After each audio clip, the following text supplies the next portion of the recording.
Stacey Castor watched the world through steady gray eyes, careful, calculating.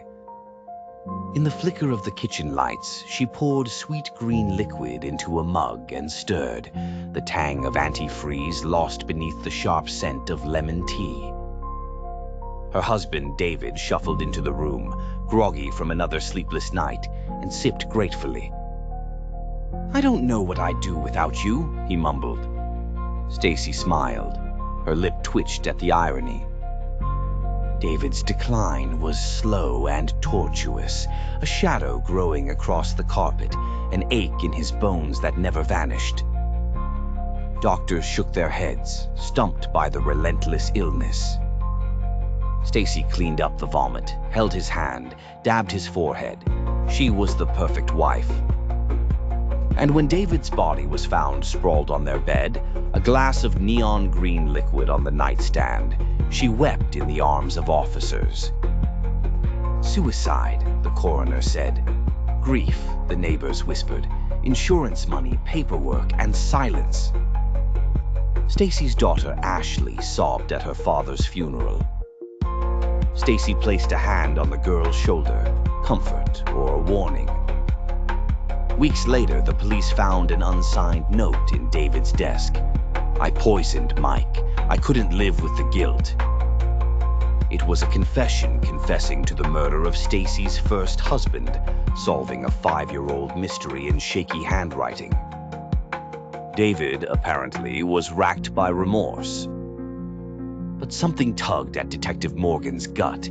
He knew David, quiet, incapable of drama. The letter's phrases were stiff, awkward, as if David were mimicking lines from a crime show. Morgan listened to Stacey's account. She showed sorrow but never trembled. David was depressed. "I tried to help him," she said, voice even, eyes dry. Toxicology shattered the illusion. Ethylene glycol, antifreeze, in David's blood. Morgan's team reopened Mike Wallace's autopsy. "Ethylene glycol poisoning," read the new report. Coincidence snapped into pattern. Clerks at the hardware store remembered Stacey's purchases. Bottles of antifreeze, cash payments, 2 receipts for 2 husbands. The pieces swelled, fit together, became a blueprint of death. And then the evidence twisted. EMS rushed Ashley Castor from her college dorm, her breathing shallow, her skin clammy, a half-empty bottle of pills on her floor. She lived. The suicide note on her desk, though, screamed guilt. Ashley had confessed, written in a way that parroted the first staged note. She was supposed to die for crimes she'd never committed. Detectives stared at Stacey in the humming interrogation room.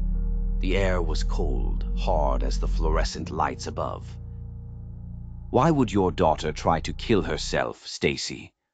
Morgan's voice was soft, almost kind. Stacey blinked. "People make mistakes. She loved her father." Forensic analysis broke her careful design. Fingerprints, purchase receipts, timing, the awkward syntax of both notes, every block stacked to implicate her own child to bury the truth. Her voice cracked during trial as prosecutors described the murder by antifreeze, bitterness masked by sweetness. Jurors shivered at the thought of motherly hands forcing poison on her own daughter, all for an insurance policy and her own freedom.